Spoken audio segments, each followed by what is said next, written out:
Well, let's bring you a bit more on this then. Rawad Taha is our correspondent in Beirut. He's with us live now. Rawad, first of all, help us unpack these comments today by Naim Qassem, the de facto head of Hezbollah now, because he's saying, as we saw in that report, that in theory Hezbollah is interested in some kind of ceasefire with Israel, but also that the group is ready to keep fighting Israel. I mean, what do you make of his language today?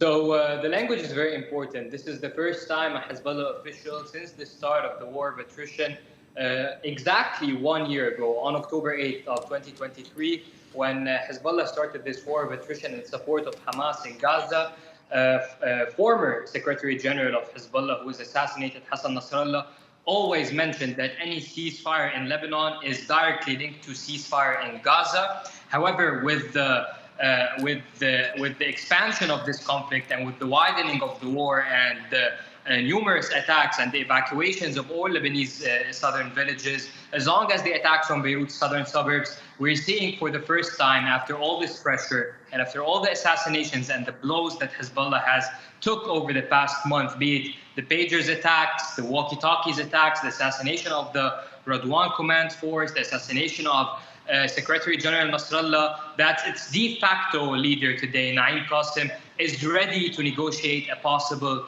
ceasefire.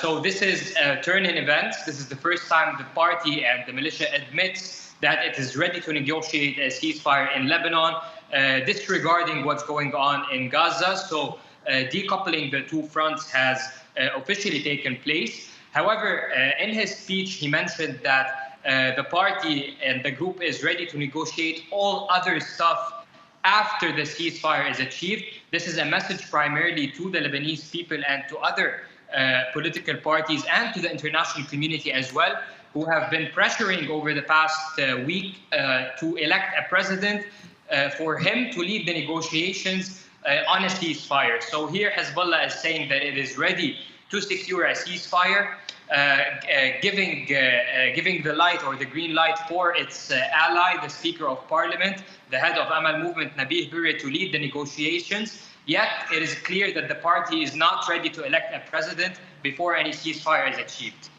Well, you mentioned the widening of the war, Rawad, and let's talk then about what is happening in the south of Lebanon and Israel saying it's moving into different parts of the south of the country now. Just paint us a picture, if you can, of where this is happening, what's going on, and if civilians are still stuck there. So most of the south has been already evacuated, especially the border villages that are currently witnessing some sort of ground incursions. In particular, these were the villages and towns that were first hit in the first exchange of fire 1 year ago. So these towns were not evacuated recently, rather than evacuated almost 1 year ago. So most of these towns are already evacuated. In terms of the scope of the military operation, we still don't have any clarity on the ground of what's really going on.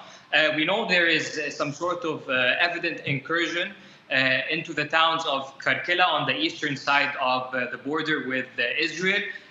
On the southern part of the border, we know there is some sort of a clear and evident incursion on the town of Yarun. We've also known that the Israelis have tried to infiltrate and advance across different sectors. According to statements by Hezbollah, is that it is still being able to hold its grounds and halt or pause or delay any Israeli troops. So still no clarity on the ground to what extent this ground operation is already deep into southern Lebanon. But what we know for a fact, at least till this moment, that it's only limited ground incursions on a number of towns.